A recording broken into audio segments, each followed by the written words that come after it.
लोकसभा चुनाव के नतीजों के बाद अब देश में सरकार बनाने की कवायद शुरू हो गई है। प्रधानमंत्री नरेंद्र मोदी लगातार तीसरी बार केंद्र में सरकार बनाने की स्थिति में आ गए हैं। बीजेपी को लोकसभा चुनाव के नतीजों में बहुमत मिल चुका है। बीजेपी ने चुनाव में 240 लोकसभा सीटों पर जीत हासिल की।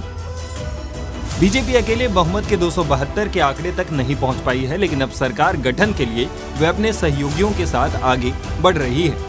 बीजेपी 2014 के बाद पहली बार बहुमत के जादुई आंकड़ों से पीछे रह गई है।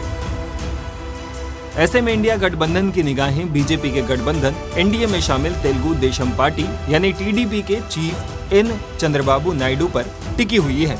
इस बीच चंद्रबाबू नायडू आज दिल्ली में हैं और वो आज एनडीए की बैठक में शामिल होने वाले हैं।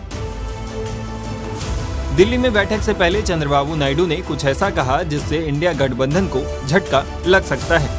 लोकसभा चुनाव के बाद सरकार गठन को लेकर जारी सस्पेंस से अब पर्दा उठता दिख रहा है। दिल्ली में आज एनडीए के घटक दलों की बैठक से पहले ही टीडीपी चीफ चंद्रबाबू ने ऐसा बयान दिया जिससे मोदी सरकार के तीसरे कार्यकाल पर मुहर लग गई। दिल्ली आने से पहले ही एन चंद्रबाबू नायडू ने आज एनडीए सरकार में शामिल होने को लेकर अपना रुख साफ कर दिया।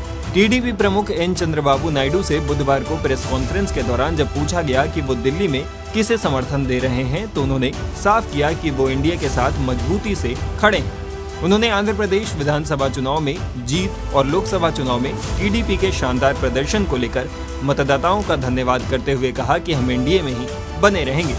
चंद्रबाबू नायडू ने इस दौरान कहा, आप हमेशा खबर चाहते हैं, मैं अनुभवी हूँ और मैंने इस देश में कई राजनीतिक बदलाव देखे हैं। हम एनडीए में हैं और मैं एनडीए की बैठक में जा रहा हूं।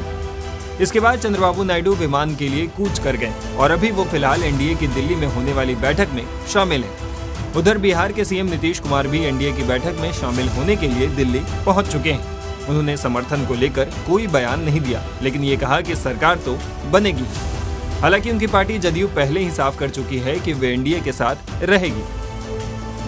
दरअसल लोकसभा चुनाव में एनडीए को 292 सीटों पर जीत मिली है। ऐसे में उसे सरकार बनाने के लिए बहुमत तो हासिल है, लेकिन इसमें बीजेपी के पास 240 सीटें ही आई हैं। इसलिए अगली सरकार के गठन में 16 सीटों वाली टीडीपी और 12 सांसदों वाली जदयू का रोल अहम हो गया है।